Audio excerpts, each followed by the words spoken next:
오늘 말씀은 요한복음 8장 31절과 32절 두 절을 제가 봉독해 올리겠습니다. 그러므로 예수께서 자기를 믿은 유대인들에게 이르시되 너희가 내 말에 거하면 참으로 내 제자가 되고 진리를 알지니 진리가 너희를 자유롭게 하리라. 아멘. 합심으로 기도하기 원합니다. 오늘도 깨달음을 주시옵소서. 오늘도 말씀을 주옵소서. 오늘도 진리에 사로잡히게 하시고 새로움으로 출발될 수 있도록 나를 장악하여 주옵소서. 기도합니다. 성령 하나님 말씀하시옵소서. 성령 하나님 운행하여 주옵소서. 묶여있는 삶을 아버지 장악하시고 오늘도 성령으로 아버지여 자유를 얻게 하시고 오늘도 아버지여 마른 뼈 같은 우리에게 생기를 부어 아버지 목마른 심령들에게 말씀의 생수를 마시게 하시고 가난한 자들에게 아버지 우리부터 만나의 떡을 주셔서 생수와 만나와 성령의 임재를 통해서 영이 살게 하시고 심령이 살게 하시고 일어날 수 있도록 새심을 얻을 수 있도록 하나님이여 들을 길을 여주옵소서. 좌우의 날성검이 되어 심령 골수를 여전히 부족한 부분들을 찔러 쪼개시며 강건케 되게 하시옵소서. 영이 살게 하시옵소서. 심령이 회복되게 하시옵소서. 아버지의 육의 회복을 삶의 회복을 허락하여 주옵소서. 오늘도 살아나는 자리가 되게 하소서. 일어나는 자리가 되게 하시고 새로운 자리가 될 수 있도록 성령이여 기름 부으소서. 장애 요인들이 파괴되게 하시고 예배를 막는 어둠들이 파괴되게 하시고 오직 성령 안에 일체가 될 수 있도록 아버지며 정가는 종을 장악하시고 말씀의 영을 부어 주옵소서. 성령이 말하게 하심을 따라 입을 열게 하여 주옵소서. 사람의 생각을 십자가 뒤에 감추시고 구속하신 주님만을 증거할 수 있도록 역사하여 주옵소서. 살아나기를 소원하며 예수님의 거룩하신 이름으로 기도하옵나이다. 아멘. 진리를 알지니 진리가 너희를 자유케 하리라. 성경의 66권의 말씀이 다 귀한 말씀이고 정말로 아름다운 말씀들이고 생명의 말씀이지만 그 중에서도 우리가 더 사랑하고 가까이 했던 말씀들이 있는데 그 중에 하나가 진리를 알면 진리가 너희를 자유케 하리라. 이 말씀을 많이 선호했던 내용들이죠. 여러분, 이 말씀을 누구에게 주신 말씀입니까? 이 말씀은 지난주에 주님께서 나 있는 곳에 그러면 너희는 못 온다 걸림돌에 대해 말씀을 했고 당연히 걸림돌의 대상이 됐던 사람은 설교 시간이 괴로웠고요. 그러나 그 밖의 사람들이 지난주 말씀의 8장 30절을 보면 마지막에 이 말씀을 하셨더니 많은 사람들이 믿더라. 믿었다는 것은 여러분 개종을 할 마음을 준비했고 또 주님을 따라보자 마음의 준비를 해서 주님 앞에 함께 예배를 드린 그들 눈에 얼마나 예수님이 멋집니까? 살리시고 고치시고 지금까지 한 번도 경험하지 못했던 것들을 예수님을 통해서 예배를 통해서 주님의 살아계심이 움직이니 그들이 여러분 마음이 움직일 수밖에 없죠. 그래서 그들은 나름대로 저분을 따라야 되겠다, 저분 예배에 참여해야 되겠다, 그러한 마음으로 나름 작심을 하고 그들이 예수님에게 왔을 때 오늘 주님께서 그렇게 말씀하십니다. 내 앞에 와서 예배하는 건 좋은데 여러분 참관자의 예배로는 부족하다는 거예요.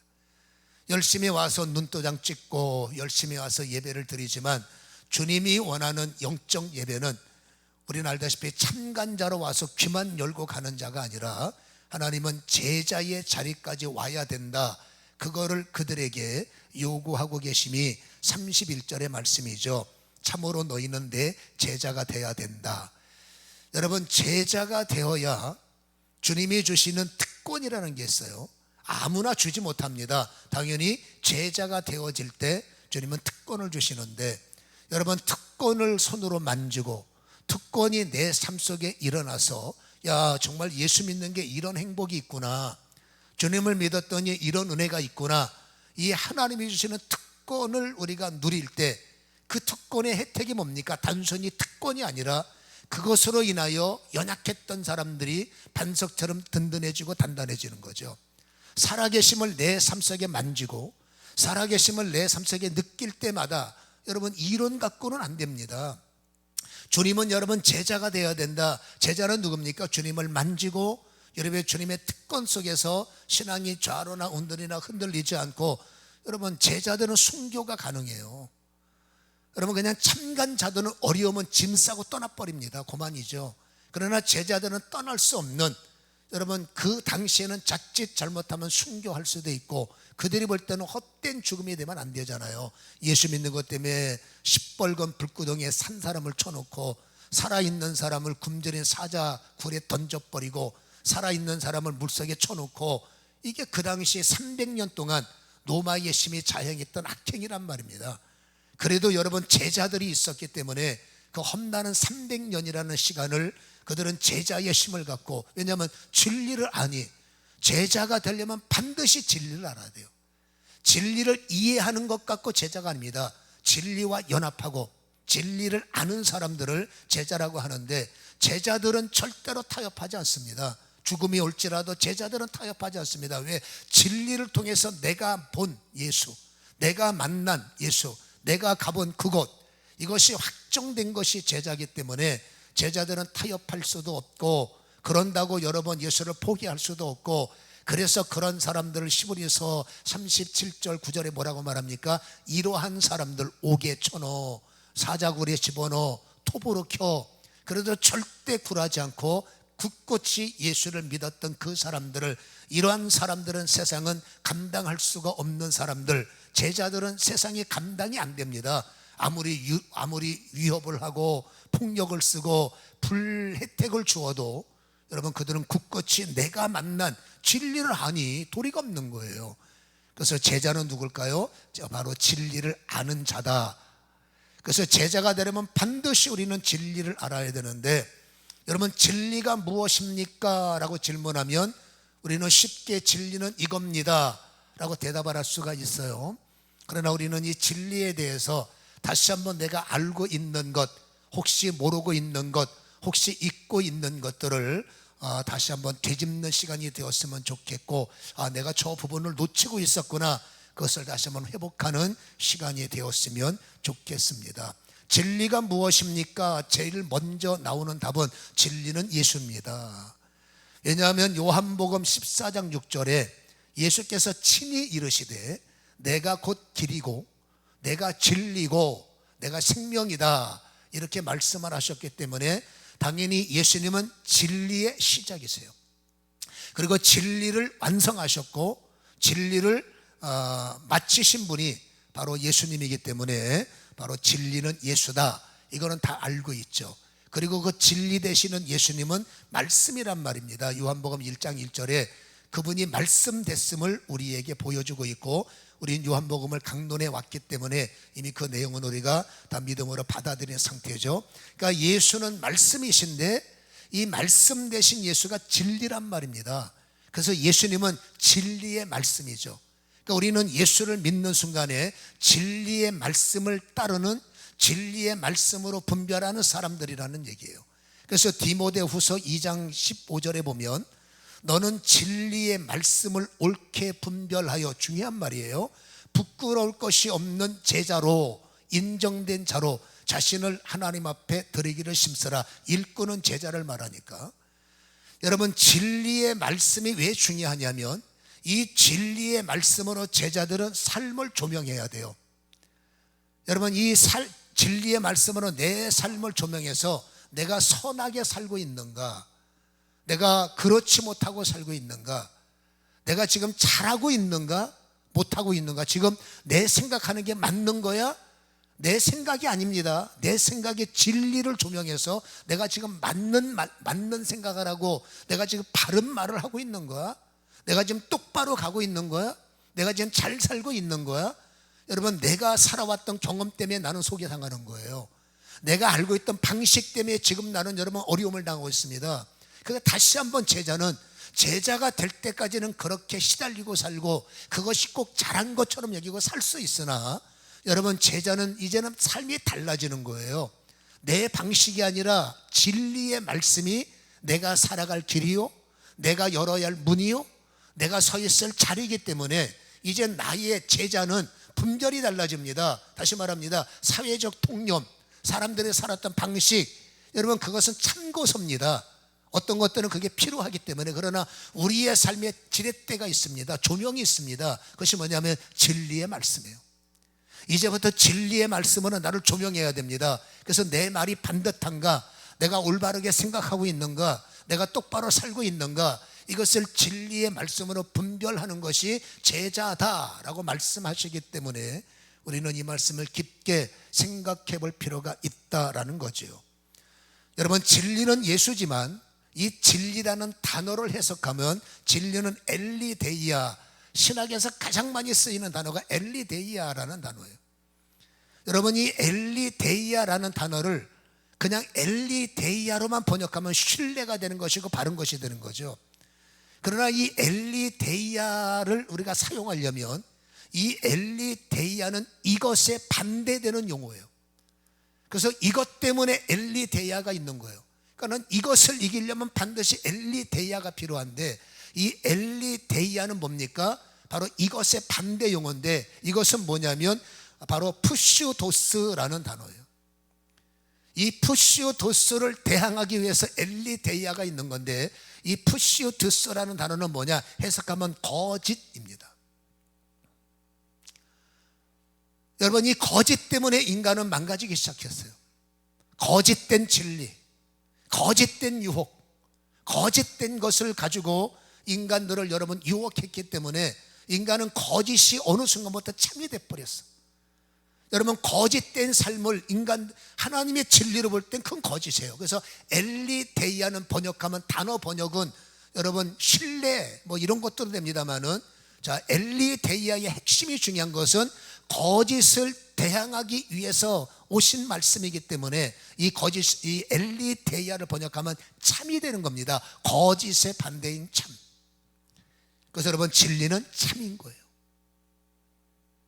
우리가 이해할 것이 뭐냐면은 이 엘리데이아만이 뭐 거짓말 몇 가지 이걸 말하는 게 아닙니다. 인간을 여러분 파괴시킨 근원이 어디냐면 바로 이 거짓이란 말이에요. 그래서 여러분, 이 인간은 거짓을 이겨야만, 거짓을 발견해야만, 거짓이 내 삶 속에 폭로되어서 내가 지금 나는 잘한다고 하는데 거짓에 속고 있는 거예요. 나는 잘한다고 한 말이 거짓말을 하고 있는 거예요. 본인은 거짓인지 몰라요. 그러니까 인류는 그렇게 올무가 되고 그렇게 노예가 돼서 살기 때문에 진리를 알아야, 진리를 발견해야 비로소 삶 자체가 바뀌어지는 겁니다. 아무리 개혁을 하려고 해도 진리를 모르면, 여러분, 나의 개혁은 세상에 맞춘 개혁이에요. 세상 사람들이 보기에 반듯한 나, 잘한다고 한 것이, 여러분 지금 제자를 말하는 겁니다. 세상 사람을 말하는 게 아니라 제자의 삶은 반드시 기준점이 진리를 알아야 되는데, 진리의 말씀을 통해서 나를 조명해서 내 언어가 반듯한지 잘못됐는지, 나의 판단이 잘못됐는지 잘된 건지, 내가 사는 방식이 잘된 건지 잘못된 건지, 그것을 기준점이 뭐냐면 진리라는 엘리데이아, 거짓을 폭로할 수 있는 게 엘리데이아예요. 거짓을 부숴버릴 수 있는 것이 엘리데이아예요. 여러분, 거짓에 속고 있는 나를 멈춰야 돼 라고 브레이크를 밟게 하는 것이 엘리데이아야. 그러니까 이 진리가 없으면 뭐가 진리인지, 뭐가 참인지, 뭐가 거짓인지 우리는 결국 세상에 의해서 잘하고 있네, 못하고 있네. 어떤 거는 여러분 세상에는 그러면 안 돼 하는 것이 세상에는 해야 돼 라고 말하고, 어떤 거는 세상이 괜찮아 하는 것이 성경에는 여러분 그건 죄다. 그러니 우리는 여러분 제자가 되는 순간부터 방식 자체를 바꾸어서 이제는 진리를 알아야 그 진리 안에서 참된 자유자의 삶을, 자유자의 시간을 보낼 수 있다는 것을 여러분 말씀하고 있다라는 것입니다. 여러분, 진리를 알아야 하는 이유는 간단합니다. 진리를 알아야 거짓을 대항할 수 있기 때문이다. 여러분, 이 진리로 인간들을 묶고 있는 거짓에 속아서 인간은 저주의 노예가 되었단 말입니다. 사단이 늘 보암직한 것, 사단이 늘 먹음직한 것, 이 거짓에 속아서 타락의 나락으로 떨어졌단 말이에요. 그리고 다시 말합니다. 잘하는 줄 아는 것이, 그것이 여러분 주님 앞에서는 범죄인 줄 우리는 새까맣게 모르고 그냥 잘하고 있어 살아가고 있는 우리가, 여러분 제자가 되어서 여러분 진리의 말씀, 참된 것이 여러분 나를 조명하니 내 속에 나도 모르게 이게 죄였어요? 이렇게 살면 안 되는 거예요? 이거는 잘못된 거군요. 이거를 드디어 내 삶 속에서 잘못된 것을 폭로시켜주고 여러분 잘못 가고 있는 것을 끄집어내주는 것이 바로 진리라는 것을 성경은 우리에게 말씀을 해주고 있는 겁니다. 보암직한 게 큰일 나는 거예요. 먹음직한 게 큰일 나는 거예요. 세상은 오직 성공신화를 가진 자만의 리그다라고 말했죠. 그러니까 수단과 방법보다 더 중요한 것은 결과야 라고 가르칠 때 성경은 그건 아니지 라고 말하죠. 그러니까 제자는 반드시 내가 살아왔던 방식 가운데 가장 귀한 것이 뭡니까? 진리를 발견하고 진리를 알아서 진리 안에 들어와야만이 참된 자유자의 삶이 시작이 되고 이게 자유구나, 자유를 이해하고 자유를 누릴 수 있다라는 것입니다. 여러분 거짓에 속았던 사람들이 영입하게 되는 거예요. 에덴 동산에서 거짓에 속아서 여러분 거짓을 삼켜버렸더니 거짓과 친밀해졌더니 거꾸로 하나님과 멀어지죠. 진리와 가까워지면 하나님과하고 친밀하지만 거꾸로 여러분 거짓과 가까워지니까 참되신 하나님과 멀어졌어요. 이거를 영적 타락이라고 그래요. 여러분 영이 타락하니 인간은 하나님에게 지시를 받고 하나님에게 감동을 받고 하나님의 심에 의해서 움직이는 여러분 시작 자체가 인간의 본질이 그건데 이게 차단된 거예요. 여러분 쫓겨난 광야에서도 네가 살고 있는 인생만큼은 나하고 친밀하기를 원한다. 그래서 여러분 광야에서 하나님과 친밀한 에리야가 우리는 알다시피 여러분 구름기둥과 불기둥의 에리야 영역이란 말이에요. 광야지만 하나님의 영역 안에서 하나님이 주시는 것, 하나님이 이끄시는 것, 하나님이 하시는 것, 삶 속에 그들의 발걸음에 힘을 주시고 삶 속에 그들에게 어려움을 당하지 않도록 도와주시는 것, 그게 뭡니까? 광야 속에 하나님의 에덴이었고 바로 하나님과 친밀했던 사람들의 자유함이죠. 죽게 생겼는데 자유하게 사는 거예요. 살 수 없는데 그들은 자유했다는 것을 우리는 생각해 볼 필요가 있다라는 거죠. 아무튼 여러분 이 하나님의 에리야가 나한테 부셔진 거예요. 어쨌든지 하나님의 영역 안에서 나의 가는 발걸음이 하나님의 동행해야 되는데 여러분 거짓에 속아서 없어도 돼요, 안 계셔도 돼요, 나 혼자 잘할 수 있어요, 내가 잘 판단하고 있어요. 그러면 영이 파괴되면서 여러분 뭔가 잘하는데 마음이 왜 두려울까? 왜 돈은 쌓고 있는데 더 쌓아지는데 왜 마음의 자유가 없을까? 남들이 말하는 명함에 좋은 직함이 그렇게 많은데 왜 나의 삶은 이렇게 자유하지 못할까? 왜 안 될까?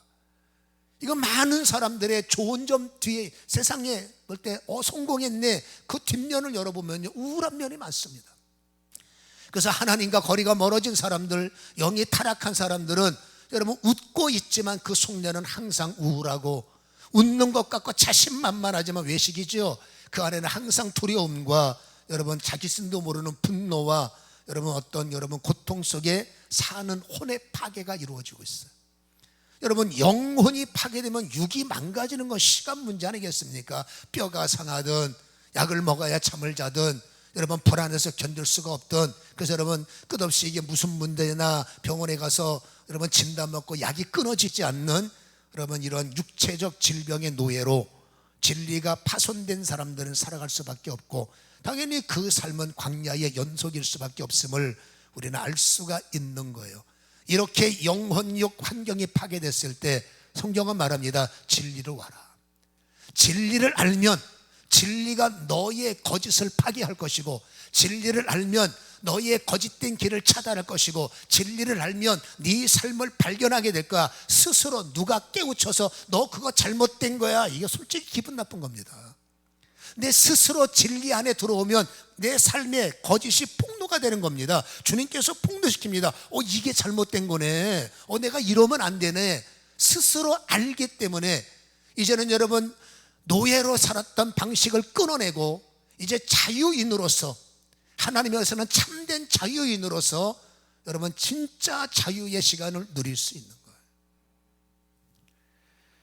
그래서 여러분 진리는 거꾸로 거짓을 파괴함을 우리는 기억하고 인간은 여러분 거짓을 발견하기도 부족하고 그리고 여러분 그 거짓을 대항할 수 있는 힘이 없지만 여러분, 진리는 저주를 대항합니다.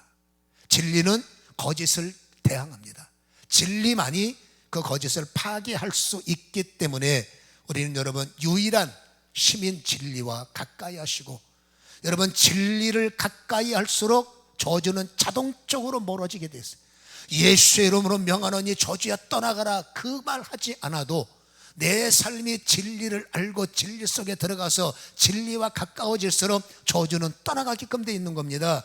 진리를 알면 진리를 가까울수록 재앙은 멀어지는 겁니다. 당연히 진리를 알면 사단과 멀어지고, 진리를 알면 예수님과 가까워지고, 성령님과 친밀해지고, 하나님과 가까워지는 거죠. 그래서 여러분, 진리를 알면 진짜로 진리가 우리에게 자유를 주는데 질문할 수밖에 없는 겁니다. 자유하십니까? 여러분, 사는 것이 자유하십니까? 스스로 자신에 대해서 자유하십니까? 여러분, 인간 관계 안에서 자유하십니까? 여러분들은 모든 것들이 자유하십니까? 질문한다면 어떤 것은 자유하다고 하겠지만, 여러분 많은 부분들이 아직도 자유하지 못하고 무엇인가 묶여있고 어딘가에 속박되어 있고, 여전히 여러분 힘들어서 울 수밖에 없는, 그것이 한이 될 수밖에 없는 솔직한, 숨겨있지만 때를 따라 누구한테 말할 수는 없지만 그런 병든 내 모습을 발견할 수가 있다라는 거죠. 여러분, 그래서 말합니다. 진리를 알라. 우리는 진리를 안다고 착각을 합니다. 여러분, 진리를 이해하라는 게 아닙니다. 진리를 이해하는 것을 뛰어넘어 여러분 진리의 요구를 수용하라는 거예요. 진리를 압니다. 아니요.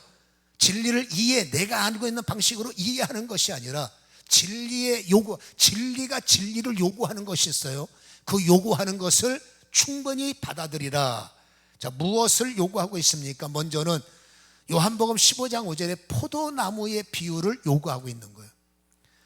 우리는 알다시피 여러분, 요한복음 15장 5절은 우리 아이들이 너무나 좋아하는 말씀이죠. 예수님은 포도나무, 우리는 가지. 그리고 여러분, 그가 내 안에, 내가 그 안에, 여러분 이게 연결입니다. 하나로 되는 연결, 한 몸이 되는 것. 여러분, 가지와 나무가 분리되어 있으면 이건 좋아합니다. 죽은 나무, 그렇죠? 여러분, 나무가 가지에 붙어 있어야, 나사로 억지로 맞춰놓은 게 아니라 유기적인 관계로 생명의 관계로 붙어 있어야만이 이 나무는 당연히 그 열매를 맺을 수가 있는 것처럼, 여러분 진리의 요구는 그겁니다. 예수님과 분리된 삶이 아니라 예수님과 하나가 되기를 원한다는 거죠.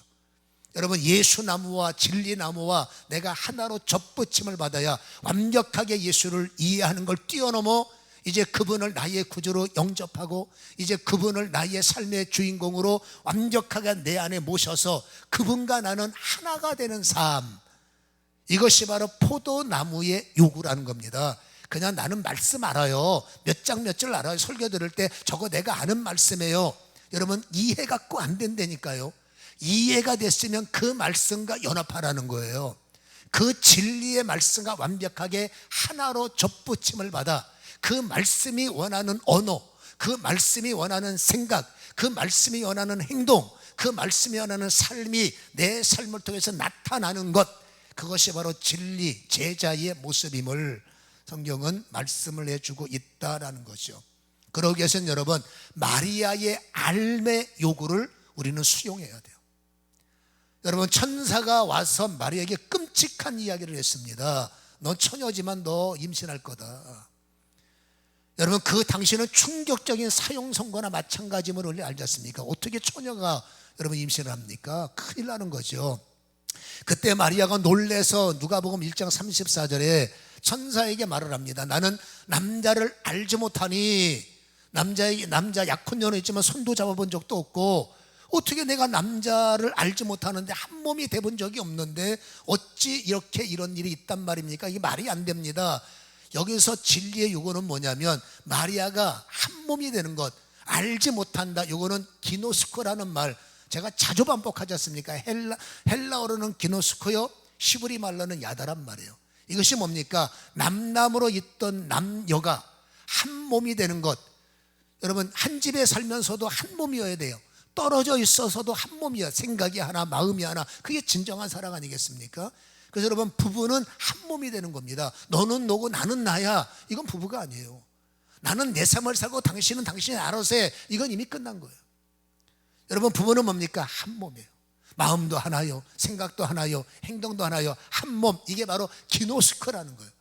자, 진리의 요구는 말씀은 말씀이고 나는 납니다. 이건 말씀은 이해하고 사는 겁니다. 하나님이 원하시는, 예수님이 원하시는 진리를 알라라는 것은 여러분, 진리를 머릿속에 이해해서, 다시 말해서 기억세포에 각인시키는 거예요. 그래서 나는 말씀을 아는 것처럼 착각을 합니다. 몇 장 몇 절 내가 묵상했습니다. 큐티도 했습니다. 근데 그 열매가 어딨냐고 말이에요. 여러분, 머릿속에 각인된 것이 생명이 되려면 이 각인된 말씀이 나를 끌어야 돼. 각인된 말씀이 나를 밀어야 돼. 이게 생명입니다. 이게 진리입니다. 근데 아는 거는 너무 많이 아는 겁니다. 오히려 너무 많이 알아. 목사님이 설교하면 다 아는 말씀이에요. 목사님이 뭐라고 건면하면 나도 압니다. 알면 뭐합니까? 움직임이 없는데. 그래서 여러분, 성경에서, 신앙에서 가장 중요한 것은 뭐예요? 아는 것이 나를 끄는 힘이 되어질 때, 그게 바로 진리의 사람이라는 것을 성경은 강조하고 있다, 그 말입니다. 그게 용기요, 그게 믿음이라는 거예요. 근데 왜 그럴까? 왜 이게 이론은 말씀을 알고 말씀대로 가야 돼 하는데 왜 나는 엉뚱한 곳에 가 있을까? 왜 나는 엉뚱한 말을 하고 또 후회해야 될까? 나는 왜 또 엉뚱한 짓을 해서 또다시 절망에 빠져야 될까? 우리는 여러분, 그 고민에 빠질 수밖에 없는 겁니다. 여러분, 인간에게는 장애물이라는 것이 있는 거예요. 마음은 은혜로 살고 싶고 마음은 진리대로 살고 싶지만, 베드로전서 2장 1절 2절이 여러분, 1절의 함정이 나를 장악하기 때문에 2절은 그러면 안 돼인 거예요. 여러분, 베드로전서 2장 1절에 보면 보세요. 악독, 기만, 외식, 시기, 비방하는 말을 제자는 버리라 라는 거예요. 여기서 가장 중요한 단어가 있습니다. 베드로서가 강조하는 단어 가운데 여러분, 기만이라는 단어예요. 이 기만이라는 단어는 원문으로 돌로스라는 단어인데, 이 돌로스라는 단어의 해석은 바로 깨어내다라는 해석이에요. 여러분, 은혜를 받는 거예요. 말씀을 받는 거예요. 들어보니 참 기가 막힌 말씀이에요. 듣고 보니 100번 맞는 말씀이에요. 이제 나는 말씀대로 살아볼까 하는 순간에 돌로스가 찾아오는 거예요. 여러분, 돌로스가 나를 말씀에서 깨어내는 겁니다. 하나님이 그러라 하시더냐? 아니야, 너 절대 죽지 않아. 너는 오히려 하나님보다 더 세질 수 있는데 하나님이 괜히 너한테 시기하는 거고, 너 잘되는 꼴을 하나님이 못 보시는가? 저 먹는데 죽는다고 하시더냐? 천만에 절대 안 죽어. 먹어봐. 너는 강해져. 너는 정말 최고의 사람이 돼. 이게 뭡니까? 진리에서 나를 깨어내는 거예요. 여러분, 그 말씀이 나에게 결정탄 거예요. 어떤 말씀은 여러분, 저게 뭔 말인지 모르겠네 라고 할 수 있어요. 어떤 말을 들으면 가슴이 뜨거워져요. 어떤 말씀 들으면 맞아 그래야 돼 라고 뭔가 작동이 일어날 때, 여러분, 즉시 길가 밭에 뿌려진 나의 마음속에 돌로스가 찾아와서 그 말씀을 끼워내는 겁니다. 아니야, 괜찮아, 아니야, 틀렸어, 아니야, 네 방식이 맞아, 네 사고가 맞아. 너 지금 살펴봐라. 네가 그럴 처지냐? 네가 시간이 남아 돌아가냐? 네가 돈이 남아 돌아가냐? 너 자식이 몇 명이야? 너 그렇게 살면 너 꼬박꼬박 11조하고 너 꼬박꼬박 뭐하고 꼬박꼬박 너 큰일 난다. 이 사람은 정신 차려. 그렇게 하면 망해. 이게 그럴듯 여러분, 사단이 불경을 갖고 오고 희한한 목탁 갖고 와서 이거 치면은 구원받는다 그러면 여러분 정신 번쩍 드는데, 비슷한 말씀 꿰어나는 겁니다. 비슷한 말씀 거짓말하는 겁니다. 그래서 여러분, 나이에 가려운 데를 긁어서 이렇게 안 해도 되는 거지요. 그리고 여러분, 그런 거짓 선지자들의 설교를 유튜브에 뿌려버리는 거예요. 나 이거 안 했으면 좋겠는데 기가 막히게 거짓 선지자가 안 해도 됩니다. 그 설교를 들어서 맞다. 이게 뭡니까? 이게 거짓이에요. 이게 바로 둘러서라는 겁니다. 여러분, 유튜브에 설교를 들어도 기도하세요. 하나님, 절대로 거짓 선지자의 설교가 내 귀에 들어오지 말게 하시고, 내가 채널을 넘길 때마다 거짓 선지자는 나에게 거짓이 될 수 있는 치명적인 것들은 다 제거하시고 오히려 득이 되고 덕이 될 수 있는 말씀만 듣게 하옵소서. 여러분, 지금 세상은 가짜 설교로 난리가 아닐 때가 많습니다. 그렇죠? 그래서 여러분, 꿰어서 섞음질하다가 돌로스의 원뜻입니다. 꿰어내서 섞어버려, 가짜로 섞어버립니다. 그러면 어떤 행동이 나오느냐? 외식이 나오는 거죠. 외식은 뭐라고 말합니까? 성경의 외식의 해석을 찾아보면 조작된 모습으로 행동한다. 깨어난 말씀을 들어 잘못된 말씀을 들었으니 엉뚱한 행동을 하고 나는 이게 성경이야, 나는 상관없어. 그때 주님이 너는 사기당한 거야, 너는 거짓에 감염된 거야. 그렇죠? 그러니 여러분 보세요. 돌로스를 통해서 여러분 외식이 나타나, 나는 거룩해, 나는 그래도 잘하고 있어, 내가 진리야, 나는 맞는 거야. 뭔가 이게 찝찝한 거예요.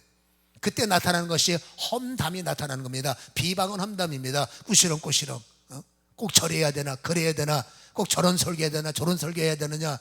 이런, 그래서 마음을 불편하게 만들어서 대항하게 만들고 지치게 만들고 떠나게 만들고 뿌리 없는 나무를 잘라버리는 거죠.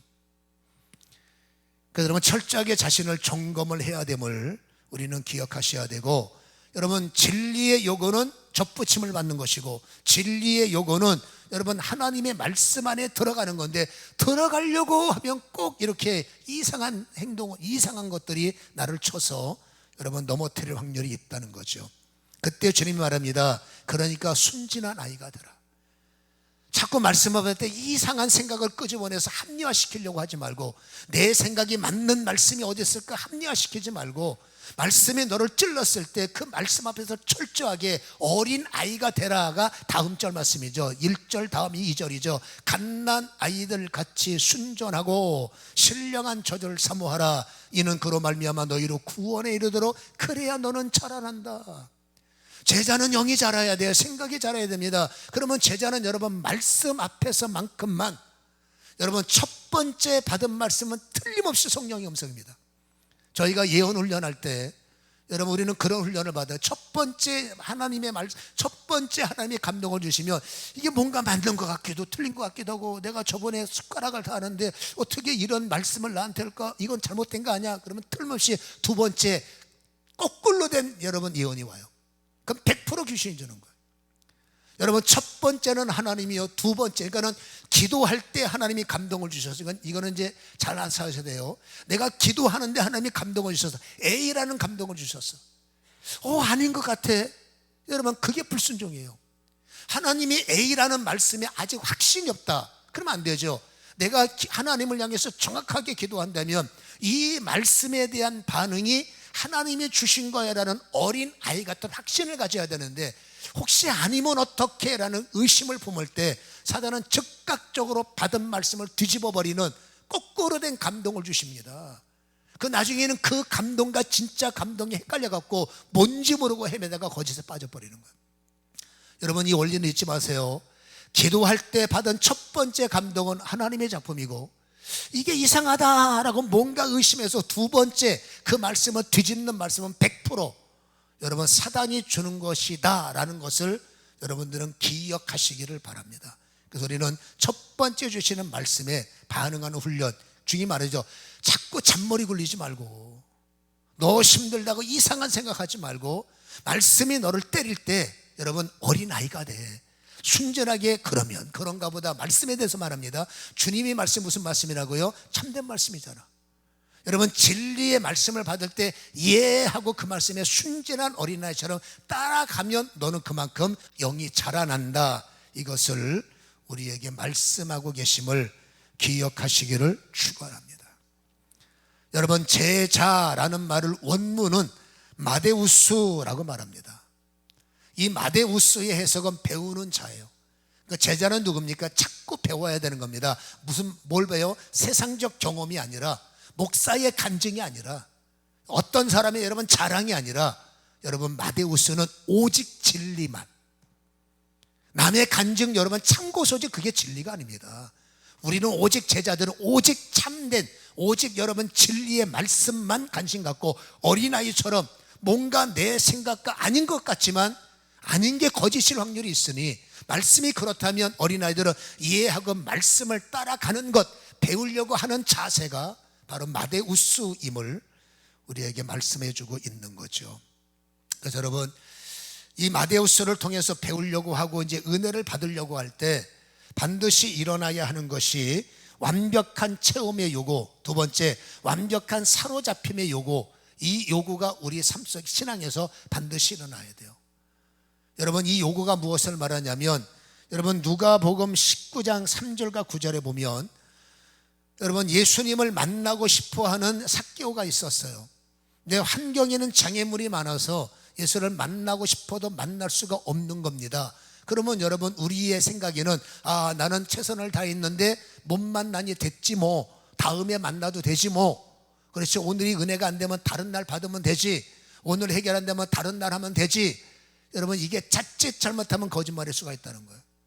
여러분 그때 이 삭개오가 잘한 것은 여러분 다음이 아니라 오늘이라는 겁니다. 오늘.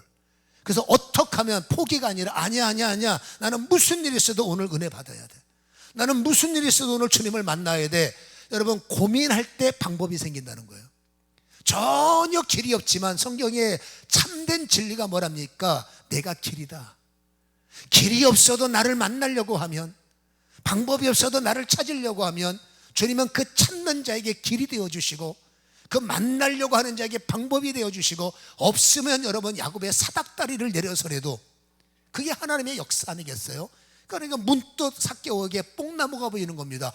저 나무에 올라가면 저분이 보이겠네. 여러분 난쟁이가 나무에 잘못 올라가면 큰일 나지 않습니까? 비웃음거리 조롱거리 되잖아요. 그래서 세무서장 고위 공무원인데, 근데 여러분 은혜에 목마른 사람은 그런 거 신경 쓰지 않습니다. 남의 이목, 남의 체면, 그렇죠? 이게 가식이죠. 여러분 어떤 사람은 교회 와서 아프다는 소리도 못해. 왜요? 권사가 아프면 안 되죠. 권사는 무슨 노부터 맞은가 제트입니까? 아프면 안 되게. 오히려 저렇게 기도 많이 권사님도 아프네 해야 은혜가 되지. 그렇게 완벽한, 어떤 분은 여러분 나는 권사는 완벽해야 돼, 목사는 완벽해야 돼. 저는 엄살쟁이에요. 여러분 어떻게 사람이 완벽하려고 합니까? 여러분 약한 거 있는 그대로 드러내고, 저렇게 아픈 권사님이 기도하니까 낫네, 저렇게 문제 있는 분이 기도하니까 해결되네, 이것이 간증인데 꼭 난 어떻게 좋은 말만 성도에게 해야 되고 아름다운 모습만 보려고는 보함지 그런지 걔 속습니까? 그렇죠? 있는 그대로가 아름다운 거예요. 그래서 여러분 이 성경에 보면 삭개오는 그래서 여러분 그 뽕나무 위에 올라갔을 때 중요한 것은 주님이 찾아오신 거예요. 도전하면 주님이 오세요. 오셔서 주님의 눈빛을 마주치는 것이 진리를 아는 겁니다. 오셔서 친히 누군가를 통해서 대언을 듣는 것이 아니라, 너 예수님이 오래, 왜 예수님의 말이 딴 사람을 통해서 들려옵니까? 여러분 삭개오는 여러분 직접 주님의 음성을 들었습니다. 이게 진리 안에 거하는 거예요. 누군가를 통해서 깨달은 것이 아니라 제자는 직접 그분의 음성을 듣고 직접 그분의 눈빛과 나의 눈빛이 하나가 되고 직접 그분을 초청해서 주님이 내 안으로, 나는 그분 안에, 이것이 뭐라고요? 주님을 아는 겁니다. 진리를 아는 겁니다. 그러기 위해서는 여러분 사울의 고꼬라짐의 현상, 다메섹으로 의기, 그렇죠? 양양하게 예수쟁이를 잡아 죽이려고 가는 그 사울에게 예수님께서 사도행전 9장에 빛으로 찾아오시죠. 여러분 빛을 바울에게 조명하시고 주님께서 말합니다. 바울아 바울아 네가 어디 가느냐. 4절에 보면 그때 여러분 그 말의 빛 앞에 사울은 보면 땅에 엎드려진다, 고꼬라지매요. 그때 소리가 있어. 누구십니까? 나는 네가 박해하는 예수라. 여러분 이것이 중요한 이유는 하나님의 능력이 나를 둘러덮는 거예요. 진리 안에 들어가라는 것은 도전을 해서 그분의 눈빛과 나의 눈빛이 하나가 되는 것, 그분의 언어가 나의 언어가 하나가 되는 것, 그분의 마음과 나의 마음이 하나가 되는 것이 진리를 아는 거란 말입니다. 이게 진리의 요구입니다. 여러분 세 번째 요구는 뭐라고요? 그분의 빛에 덮여 사는 거예요. 사울아 사울아 네가 어디 가느냐, 이 음성에 덮여지는 거예요. 그분이, 바울이라는 사람이 가는 길에 하나님의 빛이 찾아와서 덮어주는 겁니다. 여러분 어떤 크리스찬들이 저거 나쁜 놈이에요, 저 인간이 우리 남편 잡아 죽였어요, 저 인간이 우리 목사님 감옥에 가뒀어요, 저거 나쁜 놈입니다, 악질입니다, 아주 악질 중에 최고의 악질입니다. 주님께서 말합니다. 나도 안다. 너도 악질이었지만 내가 사랑하는 건 나도 안다. 너도 똑같이 나쁘지만 너를 사랑하는 건 나도 안다. 저 인간이 9개 악질이라는 건 내가 안다. 그러나 저 인간에게 써야 할 한 가지가 있다. 여러분, 이게 주님과 우리의 차이점이에요. 우리는 9개의 악질의 모습을 보고 학을 띄고 저 인간은 틀렸어 라고 말할 때, 하나님은 9개 나쁜 걸 보는 게 아닙니다. 하나 잘할 수 있는 그걸 보시는 거예요. 그리고 그것을 사랑해 주시고, 그것을 관심을 가지시고, 그 관심으로 지금 여러분, 남들이 혀를 내두르는, 크리스찬들이 혀를 내두르는 바울을 여러분, 예수님이 덮어주는 거예요. 제자가 되려면 덮여야 돼. 그분의 사랑이 나를 덮고, 그분의 관심이 나를 덮고, 그분의 말씀이 나를 덮고, 그분의 영향력이 나를 덮는 것, 이게 진리를 안다는, 여러분, 진리의 요청이라는 사실을 우리는 기억해야 됩니다. 여러분, 뇌파의 이해를 뛰어넘어 내가 이해하는 예수의 세계를 발견하고, 그 예수님이 내 안에, 내가 예수님 안에 들어와서 그분의 눈빛과 나의 눈빛, 그래서 여러분, 우리는 예배를 드릴 때 그분의 눈빛을 느껴보시기 바랍니다. 우리는 여러분, 찬양을 부를 때 그분의 찬양이 나를 덮는, 여러분, 이 진리의 요구를 우리는 예배 때마다 그냥 드려야 됩니다. 좀 더 깊게 찬양해서 그 진리의 요구는 뭡니까? 찬양의 힘이 나를 둘러덮고, 틀림없이 제가 설교하지만 여러분, 저는 확신합니다. 저희의 설교 속에 주의 음성이 있어요. 그 음성이 나를 둘러덮어야 돼. 그 하나님의 진리가 나를 둘러덮어, 여러분, 그 진리의 심 앞에 내가 굴복하고 곧걸어지고 엎드려지고 항복입니다. 세상 것 보지 못하게 3일의 눈을 가리시고 3층층을 열어 보이신 다음에 하나님의 자녀로 삼았던 모습을 우리는 발견할 수가 있다라는 거죠. 우리 이렇게 말합니다. 내년부터 하겠습니다. 다음부터 그렇게 할게요. 목사님 말이 맞아요. 내가 다음부터 잘할게요. 거짓말에 속지 마십시오. 그리고 거짓말하지 마십시오. 여러분, 신앙은 주님이 말합니다. 지금부터다. 사단은 미룹니다. 내일부터 하자, 다음부터 하자, 내년부터 하자. 올해 못합니다. 내년부터 할게요. 제가 당당한 내년 또 못해요. 그래서 성경이 말하는 시점은 바로 오늘입니다. 왜냐하면 요한복음 8장 오늘 본문의 말씀을 보면 여러분, 31절에 그러므로 예수께서 자기를 믿은 유대인들에게 이르시되 너희가 내 말에 거하면 참으로 내 제자가 되리라. 내 말에 거하면 이라고 말했습니다. 이 거한다라는 메이네테라는 단어가 굉장히 중요한 거예요. 시점을 말하기 때문입니다. 이 메이네테라는 것은 매너의 부정과거 가정법이에요. 이거는 그냥 들으세요. 이거는 계속하거나 반복하지 않는 동작을 말하는 것이고, 일회적으로 발생하는 동작, 즉 그 시점을 강조하는 것이 바로 거하면이라는 메이네테라는 단어의 의미예요. 여러분, 주님이 원하는 것은 뭡니까? 지금입니다. 주님이 원하는 것은 뭡니까? 내일이 아닙니다. 주님이 원하는 것은 과거에 끝났습니다. 주님은 여러분, 미래가 중요하지만 여러분, 오늘 없는, 오늘을 이기지 못한 미래는 주님에게는 없는 거예요. 오늘 주님을 만나야, 오늘 주님과 함께해야, 오늘 진리 안에 들어가야 내일의 혜택이 있고 그 다음날의 승리가 일어나는 겁니다. 마귀는 그걸 알기 때문에 오늘만 피해라, 너 오늘만 은혜 받지 말라. 그래서 예배 시간에 머리를 쥐흔들어 버리는 거예요. 너 오늘 이 시점, 너 메테우스가 되면 이 메이네테가 너에게는 큰일 나기 때문에 오늘도 여러분, 집중하지 못하도록 온갖 혼란한 것, 잡생각, 피곤함, 왜 밖에서는 그렇게 정신이 멀쩡하다, 여기만 오면 샷다가 내려올까요? 오늘도 여러분, 시점을 흔들어 버립니다. 오늘은 정신 차리고 은혜 받아야 되겠다. 아니야, 다음 주부터. 오늘은 피곤하니까 적당히 드리고 다음 주부터 하자. 헌신도 다음부터 하자.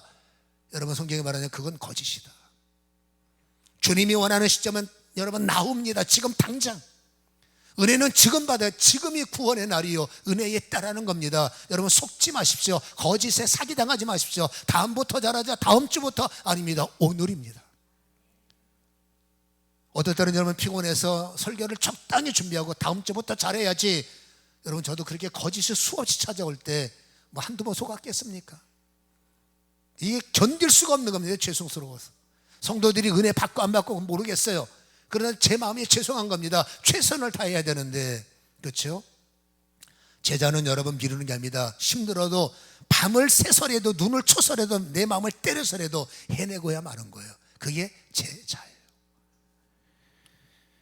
여러분, 오늘부터 우리는 삭개오의 뽕나무에 서서 어떻게 하든지 진리를 알려고 도전하셔야 되고, 여러분, 바울의 다메섹 도상에 서서 위로부터 그분의 능력이 나를 휘어 감아버리는, 여러분, 진리가 나의 무기가 되는 역사가 일어나기를 주님의 이름으로 간절히 축원합니다. 여러분, 진리 안에 들어가면 싹 깨워보세요. 나는 자유합니다. 돈 없어도 나는 행복합니다. 주님 안에 들어가기 전에는 돈이 있어야 이 천대받는 인생이 깊이고 산다. 악착같이 너를 밟아서라도 돈을 모았는데, 여러분, 진리 안에 들어가니 그게 아니었습니다. 속았다는 걸 깨달았습니다. 재산 띄어서 나눠줄게요. 착복한 거 4배로 갚을게요. 결국 부도로 선언합니다. 그래도 나는 행복합니다. 진리를 아니 정말로 나는 행복합니다.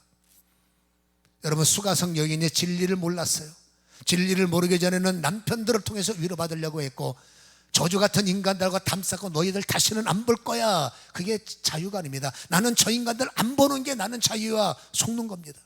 나는 저 인간을 버려버리는 게, 나는 저 인간을 때리는 것이 나에게는 자유야. 사기당하는 거예요. 여러분, 진리 안에 들어가니 물동이를 벗어버리고 그 사람들에게 내가 먼저 찾아가서 손 내밀고, 내가 먼저 찾아가서 사람들아, 여러분, 그게 자유예요. 막달라 마리아가 여러분 주님을 만나서 고침을 받았어요. 누가복음 8장 2절에 보면 악귀를 쫓아냈다라고 말합니다. 7 귀신 들렸던 막달라인 마리아가 고침을 받았어요. 누가복음 8장 3절에 보면 헤롯의 총재기 구사이 안에 요한나와 수산나와 다른 여러 여자가 함께하여 자기들의 소유로 그들을 섬기더라. 돈 들여서 뭐 헌금한다, 이걸 말하는 게 아니라, 여러분, 막달라 마리아가 은혜를 받아 여러분 주님 앞에 옥합아니라 뭘 못 깨뜨리겠습니까? 그 여자가 이 여자냐, 저 여자가 이 마리아나, 그 뭘 싸웁니까? 이 여자면 어떻고 저 여자면 어떻습니까? 중요한 것은 은혜를 받은 사람은 내 소유를 깨뜨려서라도 주님을 섬기고 싶고, 내 것을 깨뜨려서도 주님을 따르고 싶다는 게 중요한 거죠. 여러분, 은혜를 받으면 주님 앞에 나가는 걸 자유하게 여깁니다. 은혜를 진리를 알면 여러분 부끄러움, 수치심 이런 게 전혀 문제가 되지 않아요. 그게 뭐예요? 나는 자유합니다. 눈을 감아보시기 바랍니다.